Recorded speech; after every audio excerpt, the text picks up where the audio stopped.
Bismillahirrahmanirrahim. Assalamualaikum warahmatullahi wabarakatuh.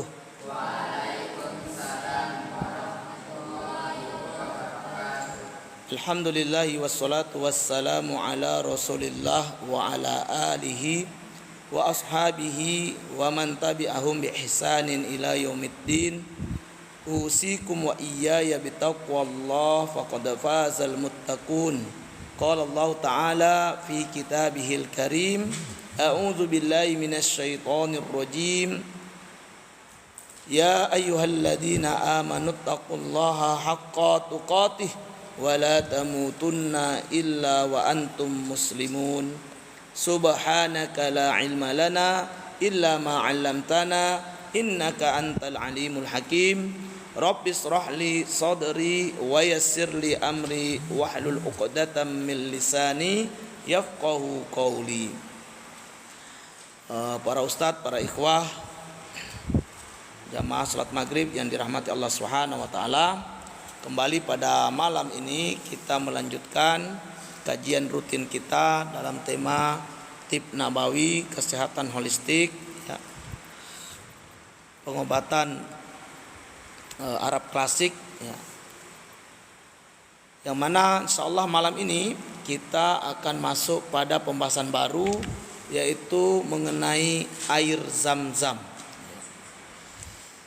Dan sebelum kita membahas seperti apa air Zam-Zam itu, malam ini kita coba akan melihat dulu fakta dan data tentang air dalam ensiklopedia pengobatan alternatif.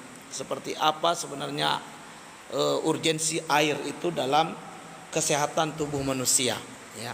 Terlepas nanti kita akan kaji manfaat Zam-Zam secara khusus tentunya. Namun malam ini kita akan memulai dengan fakta dan data tentang air menurut ensiklopedia pengobatan alternatif. Dalam Al-Qur'an ya, surat Hud ayat yang ke-7, Allah Ta'ala berfirman, A'udzu billahi minasyaitonir rajim.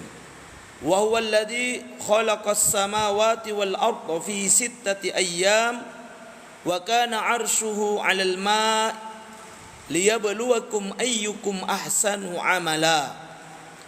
Dan dialah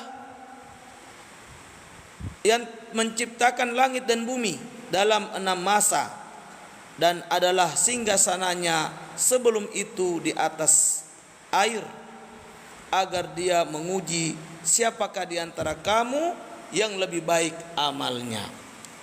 Ya. Ayat ini menunjukkan kepada kita sebuah pengetahuan bahwa sebelum Allah menciptakan langit dan bumi, Allah telah menciptakan air terlebih dahulu. Ya. Ini menunjukkan bahwa apa? Air itu sangat penting bagi kehidupan. Ya. Dan dalam ayat ini Allah kemudian juga memberi keterangan kepada kita, para ustadz dan para ikhwah sekalian, bahwa air itu puncak kemuliaannya adalah apa?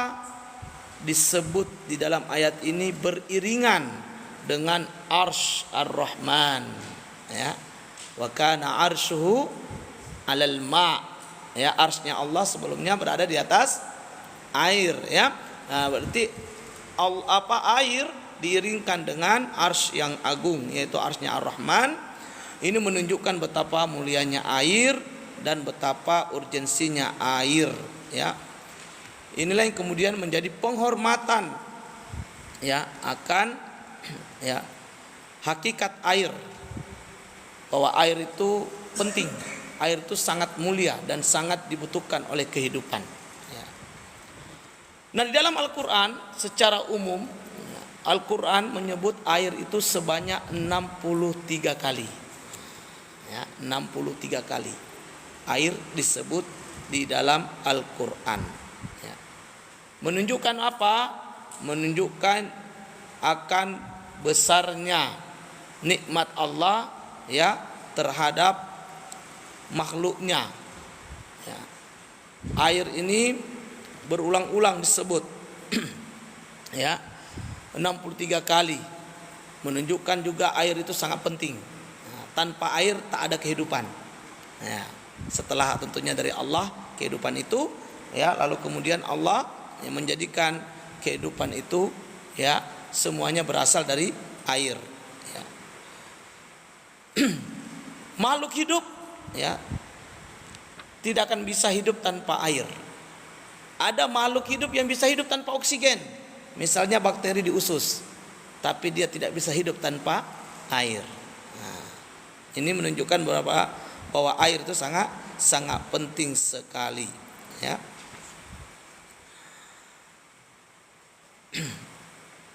Di mana Al-Qur'an menyebutkan, ya, dalam surat Al-Anbiya, apa kata Allah Subhanahu wa taala? Allah berfirman, "Wa ja'alna minal ma'i kulla syai'in hayy." Ya. Afala yu'minun. Dan dari air kami Allah jadikan segala sesuatu yang hidup. Maka mengapakah mereka tidak juga beriman? Jadi ini menjadi dalil bahwa kehidupan itu, ya, sumbernya setelah Allah tentu kemudian air. Segala sesuatu di muka bumi ini yang hidup itu adalah dari air. Ya. Siapa yang menjadikannya? Allah Subhanahu wa taala. Maka tidak mungkin ada yang bisa hidup tanpa air. Orang boleh tidak makan berminggu-minggu misalnya, ya, tapi tidak bisa tanpa air dalam beberapa hari saja. Nah, ya, itu.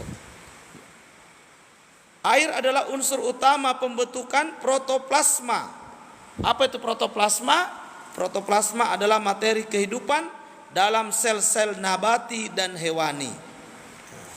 Jadi semua sel-sel, ya, kehidupan yang ada pada tumbuhan ataupun pada hewan, manusia itu termasuk dalam kelompok hewan. Ya, cuman hewan yang berakal, ya, itu yang membedakan kita dengan hewan. Kalau nggak ada akal, kita sama aja dengan hewan. Makanya manusia yang dianugerahi akal, lalu akalnya kalah oleh nafsunya, maka dia lebih buruk dari hewan.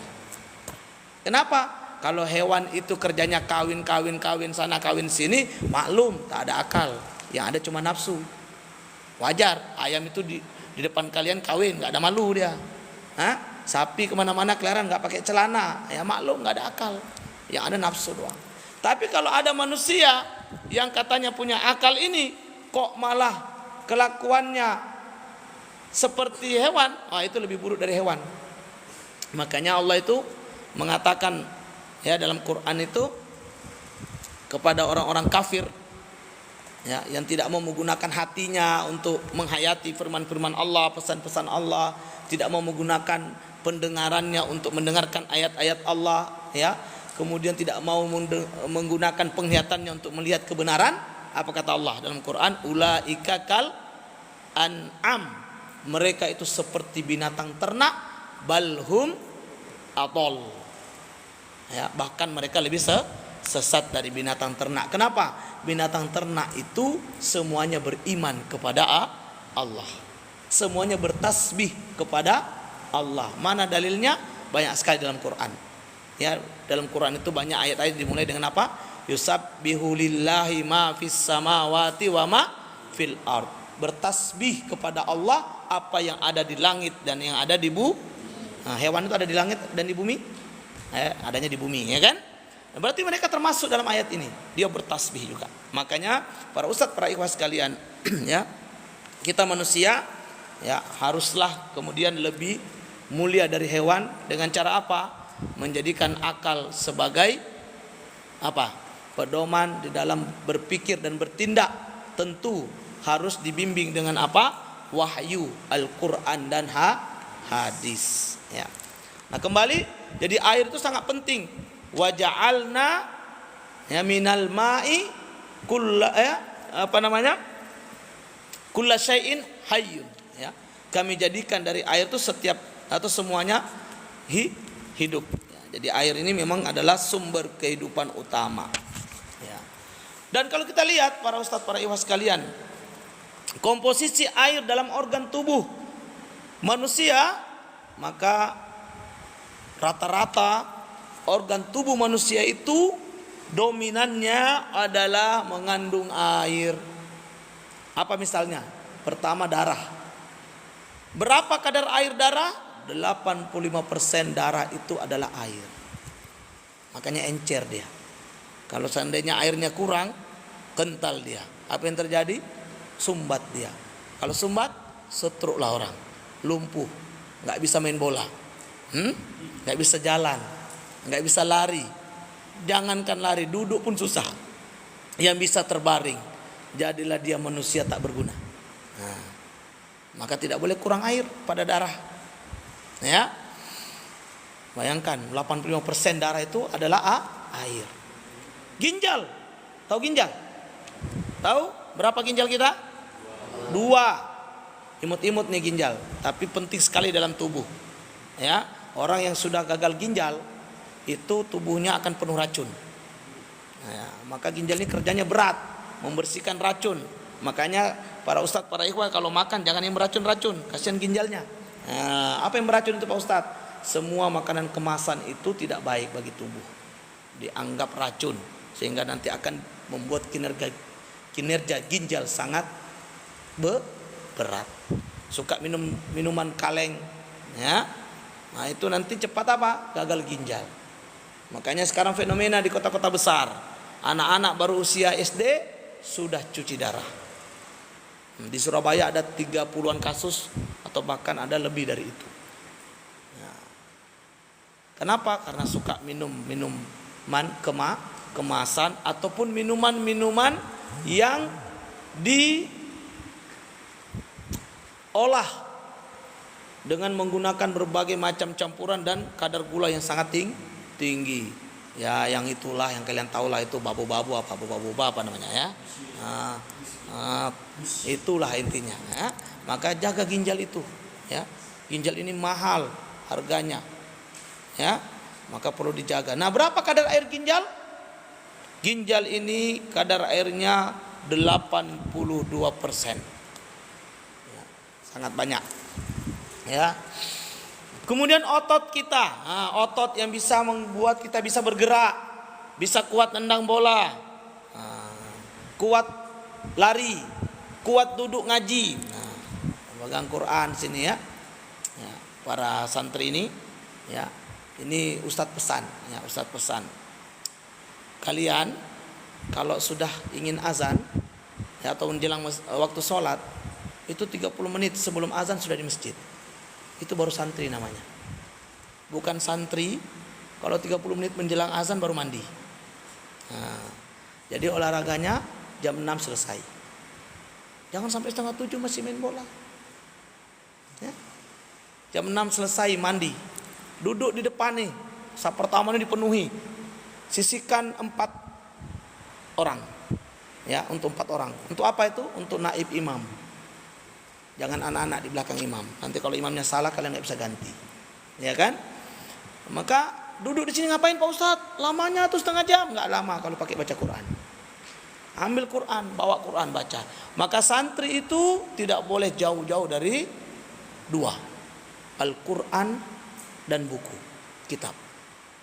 Ya, Quran dibaca, kitab untuk menulis ilmu.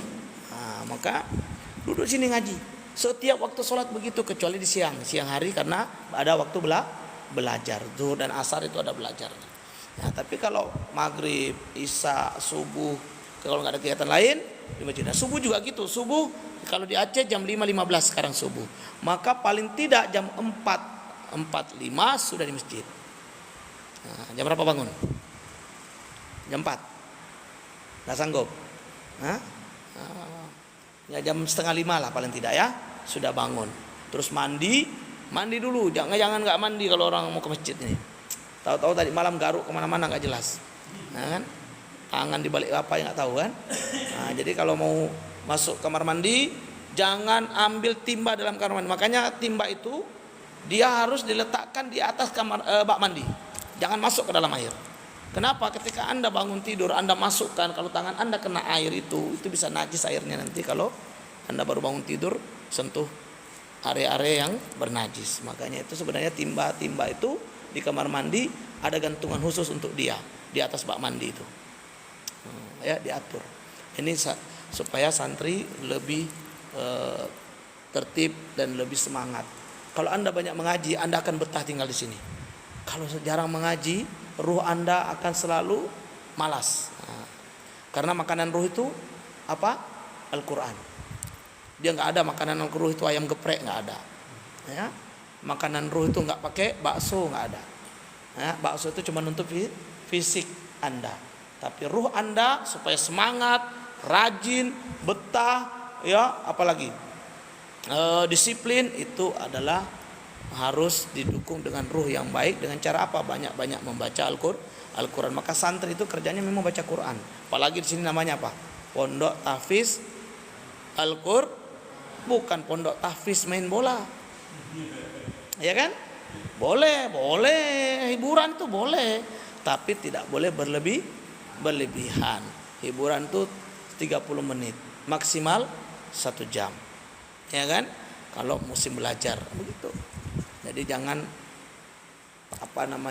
sibuk dengan hal-hal yang tidak penting, tapi nanti di sisi yang seperti ini kita justru terlalaikan. Nanti Anda di sini nggak terasa nih berapa tahun di sini targetnya, 3, 4 tahun, 5 tahun. Nah itu nggak lama, itu sebentar. Ini sudah berapa lama di sini? Sudah ada sebulan, sudah kan? Padahal baru kemarin Anda diantar orang tua, saya lihat, ya kan? Tapi sudah sebulan berlalu. Begitulah waktu berjalan begitu cepat. Makanya jangan sia-siakan adik-adik ya. Di sini murojaah, baca Quran yang rajin. Ya. Nah, baik, kita kembali. Kemudian organ otot tadi ya, otot yang untuk bergerak ya. Berapa kadar airnya? 75% otot itu mengandung air. Nah, ya. Otot itu 75%-nya adalah air. Demikian pula otak. Tahu otak kan? Otak itu. Makanya otak kita ini sebenarnya dia kalau nggak ada airnya, ya berat kali kita bawa otak kita tuh. Capek, pegel kepala leher kita ini. Tapi kenapa nggak pegel?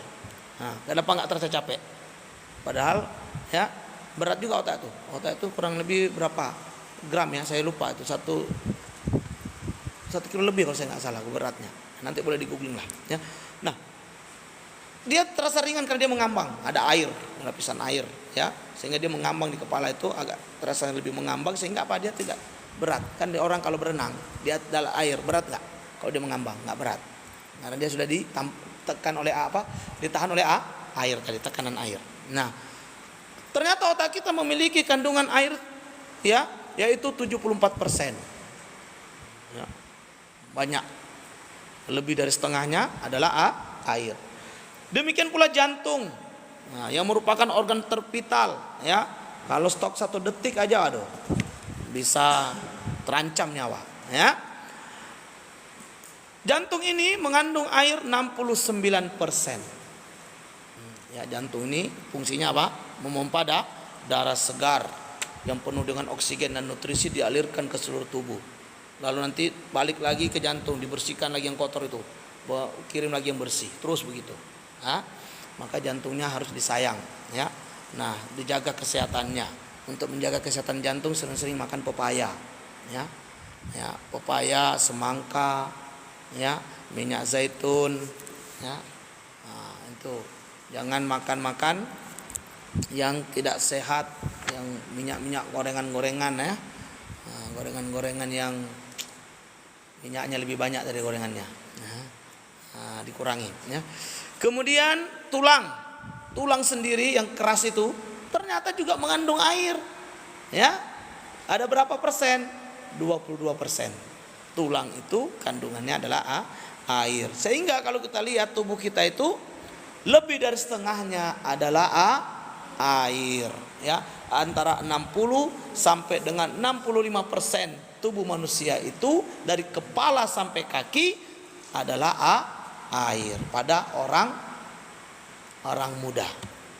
Adapun pada orang anak-anak ya, sampai remaja, dewasa itu 65%. Adapun kalau sudah orang tua umur 30-an, 40, 50 itu sudah berkurang lagi ya, antara 60%.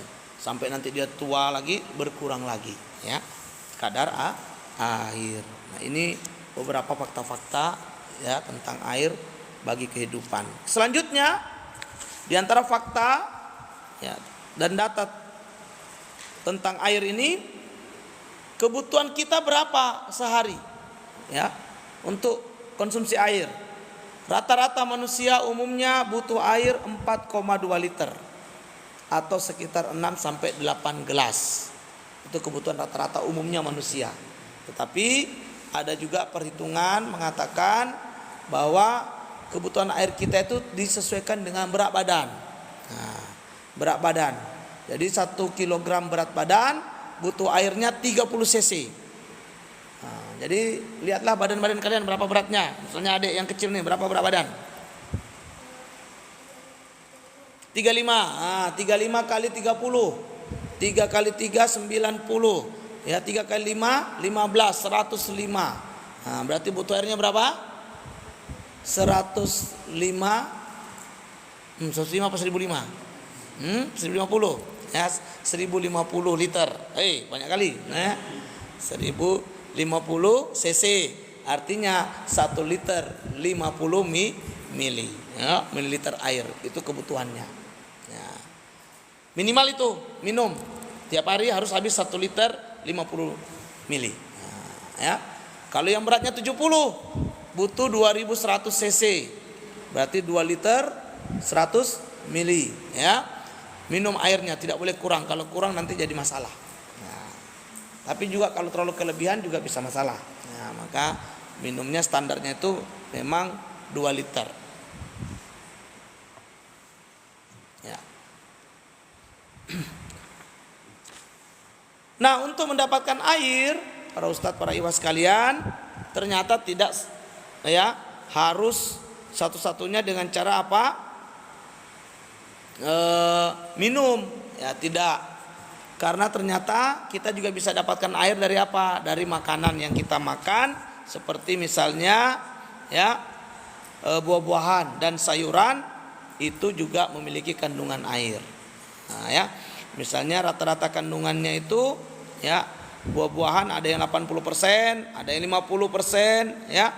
Kemudian pada daging ya itu 50%-nya adalah air, dan pada sayuran ada 80% termasuk buah-buahan, sementara pada roti ada 30%. Nah, jadi tetap air itu tidak cuma dari minum saja bisa kita dapat, dengan kita banyak makan buah juga bisa mencukupi kebutuhan air kita ya, karena buah sendiri ternyata kandungan airnya itu 80% ya, cukup besar ya. Begitu pula daging juga 50%-nya adalah air. Nah, para ustadz dan ikhwas sekalian dimuliakan Allah Subhanahu wa taala, dalam ukuran sedang ya, ukuran sedang itu maksudnya yang ya tidak besar sekali pun juga tidak kecil sekali. Setiap orang akan menghabiskan air dalam sepanjang hidupnya itu berjumlah paling tidak 60.600. Nah, ini penelitian tentunya diteliti ya. Setiap orang rata-ratanya itu dalam ukuran sedangnya ya akan menghabiskan air 60.600 liter ya. Dan di negara-negara maju setiap orang akan mengkonsumsi air sekitar 260 liter air setiap hari. Itu akan dipakai air itu rata-rata dalam negara-negara maju manusia per orangnya itu tidak kurang menggunakan air 260 liter setiap harinya. Itu terbagi dari penggunaan 11 liternya untuk membersihkan diri setiap kali usai buang air kecil dan besar, 150 liter untuk mandi, 38 liter untuk mencuci perabotan dapur, dan 115 liter untuk alat pencuci otomatis. Nah, ini diantara rata-rata penggunaan air dalam kehidupan manusia di negara-negara maju. Ya. Jadi setiap hari 260 liter air, lumayan. Kalau kita hitung-hitung satu bak juga, ya, bak besar ya, lumayan. Nah, ini kebutuhan sehari-hari yang banyak dipakai. Nah, ternyata begitu banyaknya kebutuhan terhadap air, Allah pun menciptakan bumi ini luar biasa kandungan airnya. Ya, disebutkan di sini bahwa kadar air di permukaan bumi mencapai sekitar 4.100 km persegi. Setiap meter perseginya mengandung air lebih dari 9 juta liter air. Jadi sangat besar ya. Sehingga insya Allah memang sudah tentu dengan kemahaluasan ilmu Allah Subhanahu wa taala itu sudah mengetahui akan kebutuhan makhluknya ya. Maka bumi ini ya mengandung air yang sangat begitu banyak ya. Jadi ada 4.100 km persegi ya, permukaan bumi itu terdapat kadar air di mana setiap meter perseginya saja sudah mengandung 9 juta liter air. Oh, itu sangat banyak sekali. Kemudian ada sejumlah penelitian ilmiah memprediksi jatah air untuk setiap orang ya, Arab ya, ini diteliti di Arab sana, berkurang hingga 464 meter persegi pada tahun 2025. Nah, jadi perkiraan ini ada data ya, penelitian dilakukan di Arab itu nanti akan berkurang ya, jatah air setiap orang karena kondisi yang makin padat tentunya ya. Kemudian kan bumi makin panas ya, sehingga jatah air orang akan berkurang sampai 464 meter persegi pada tahun 2025. Nah, kemudian disebutkan juga di buku ini ya, bahwa air telah digunakan dan dimanfaatkan oleh berbagai peradaban sebagai pengobatan. Sebuah materi yang digunakan sebagai materi utama untuk pengobatan. Nah, jadi masih zaman orang-orang Mesir kuno misalnya ya, Babilonia, Persia dan Cina sudah menggunakan air ini sebagai unsur media pengobatan. Dan ternyata saat ini juga para ustadz dan ikhwah sekalian, disebutkan bahwa banyak praktisi pengobatan alternatif meresepkan air sebagai ya kan. Ya, bolehlah suka skill bolanya, tapi jangan mencontoh gayanya, kan gitu ya. Kalau gayanya kan kita nggak disuruh mencontoh gaya orang-orang kafir ya. Walaupun dia jago main bola, biarlah jago main bola. Kita tiru, kita suka jagonya main bola bolehlah. Tapi janganlah ikut gaya rambutnya, apalagi gaya hidupnya, itu nggak cocok untuk orang Islam ya. Nah, Cristiano Ronaldo itu punya kebiasaan kalau habis main bola itu terapinya apa? Berendam di air es. Sehingga apa? Ketika dia pindah ke klub Arab Saudi Al Nassr, ya, ini kita bicara kesehatannya, tidak bicara bolanya ya. Ketika tes medis diketemukanlah fakta bahwa ya otot-otot Ronaldo itu, sel-sel tubuhnya juga itu seperti orang yang masih berusia 20 tahunan. Padahal Ronaldo sudah berusia 37 tahun saat itu. Artinya apa? Muda. Ya, sel-selnya itu sangat muda. Kenapa? Karena dirawat. Salah satu terapinya apa? Menggunakan media air. Ya, itu berendam dengan air es selama paling kurang 30 menit. Jadi terapi air ini bukan perkara baru dan bukan perkara yang aneh, bahkan dia sudah ada sejak zaman dulu dan hingga saat ini banyak sekali ya para pengobat alternatif ya memberikan resep agar menjadikan air sebagai media pengobatan. Nah, tahu isu yang ada di arah Kurung Raya sana ya, itu dipakai oleh orang-orang untuk berobat apa? Stroke dan gatal. Isu itu ramai kalau subuh itu ada orang di sana berendam ya.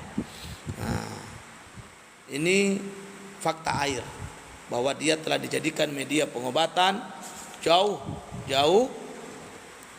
dari masa-masa ya peradaban manusia yang ada di zaman dulu kala dan sampai dengan hari ini. Seorang dokter bernama Douglas Lewis menegaskan, untuk terapi luar air bisa digunakan dalam 3 kategori. Nah, ini untuk terapi dari luar nih. Apa itu? Yang pertama, air hangat. Ya. Ini air hangat bisa dipakai untuk terapi. Kemudian yang kedua, air dingin. Ya. Boleh air sungai, ya, air mata air sumur ataupun ya tadi air es ya. Kemudian bisa juga menggunakan campuran keduanya, yaitu air dingin dan air hangat. Ketiga jenis air ini bisa digunakan untuk terapi luar. Apa manfaatnya?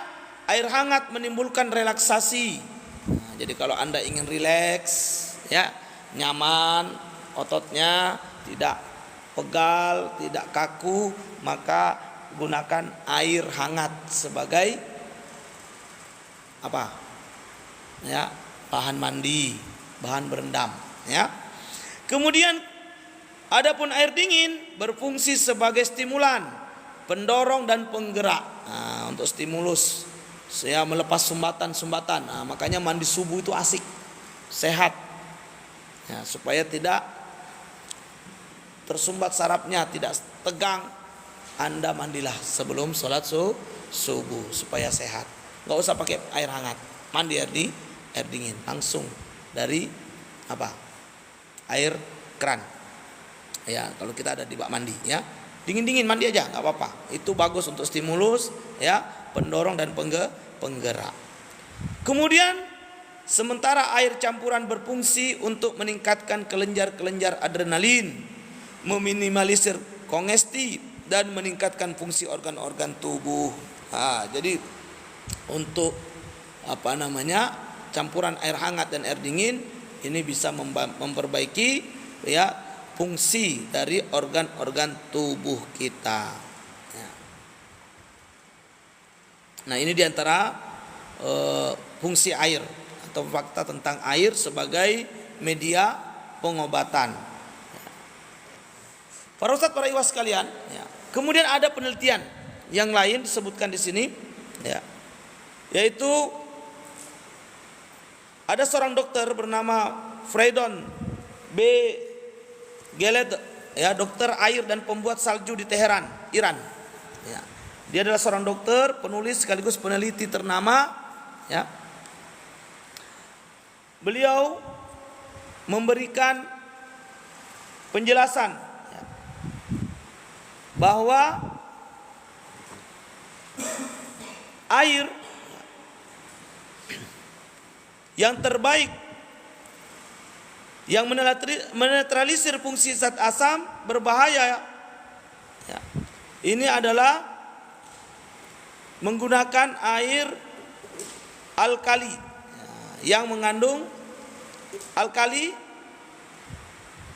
yang mana dia alkali ini bisa menetralisir zat asam yang ada dalam tubuh. Nah, kalau kita ingin zat asam tubuh kita bisa stabil, tidak berlebihan, ya, itu konsumsilah atau minumlah air alkali.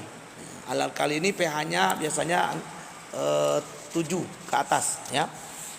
Nah, ini sangat bagus untuk dikonsumsi kalau kita ingin menstabilkan zat asam dalam tubuh kita.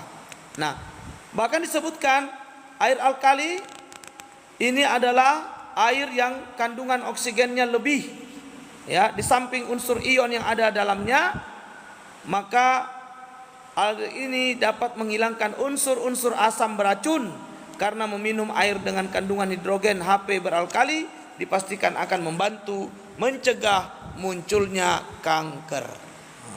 Ya. Jadi kalau mau terbebas dari kanker, ya, rajin-rajin minum air yang mengandung pH yang bagus, ya, yaitu yang di atas 7, ya, yang disebut dengan air alkali. Ya, silakan diminum ini. Nah, di antara air alkali yang bisa kita dapatkan di tengah-tengah kita yang muda adalah air ledeng. Apa itu? PDAM.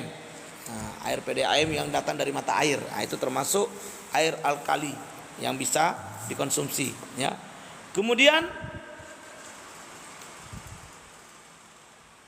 air alkali ini, ya, juga bisa meminimalisir faktor-faktor pemicu berbagai penyakit.